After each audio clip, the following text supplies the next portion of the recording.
Because he knew that prayer, constant communion with God, That's right. That's right. germinated the power of God within the lives of individuals. Pseudo-evangelism has gone so far off track in thinking that salvation is a bag of tricks. If I believe a certain doctrine about Jesus Christ, then I may be tricked out of hell and made right for heaven. But that's a mistake, a grave mistake and a travesty of the revelation of Jesus Christ and of the redemption that he wrought at Calvary. Yeah. And so evangelism has allowed a prayer and a religious experience to replace a personal encounter with Jesus. The Bible teaching of Christianity is that the Son of God is formed in me on the basis of what Jesus Christ did at Calvary. And not what I may or may not be doing.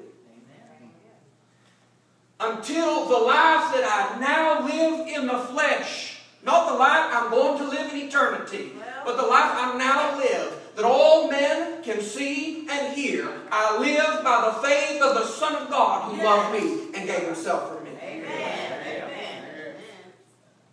Jesus says, look on the fields.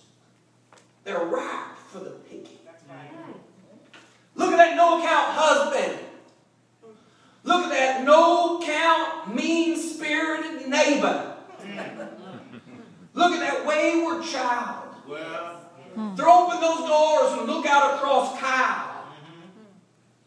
Your mind will tell you that those fields are parched and dry and there ain't nothing to be gleaned. Jesus says, what a huge harvest. Jesus has an interesting way of looking at things. And he says there's much to do. Where do we start? Well, we'll meet here Saturday morning. We'll gather a handful of tracts and we'll start knocking. Jesus says, pray. The Lord of the harvest. Because prayer nourishes the life of the Son of God in me. And it enables him to manifest his own life in me. So that not I, but Christ liveth in me. Yes. It's a sad day in any heart and in any home when prayer becomes the spare tire instead of the steering wheel. Well, we've tried everything else and failed. I guess we should pray. Prayer is the breath of the soul. It's not an activity that you schedule into your day. It's not a grace you say over your meal. It is that atmosphere where your soul resides. As naturally as your lungs inhale and exhale oxygen, your soul operates in the realm of prayer. Yes. Not some vending machine prayer where if I speak the words of choice, I get the blessing I want.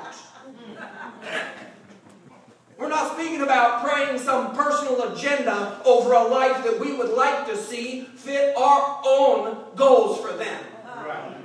God does not honor such a thing. Prayer does not change things. Prayer changes you. Amen. And you change things. If you find a prayerless soul, you're going to find a lifeless soul. Because the truth is that when I'm born from above, the life of God is manifested in me. And I must take time to nourish that life by engaging in communion with God. Jesus himself said, I can do nothing of myself. The Father that is in me, he does the works.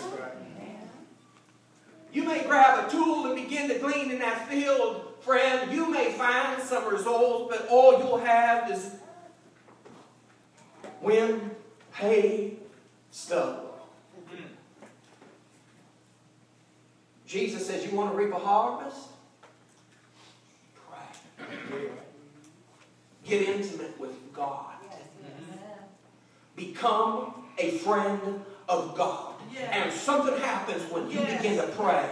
Well, Come Monday morning, when the real service begins, there's an inexplicable light that's coming out from behind that horseshoe, and trust me,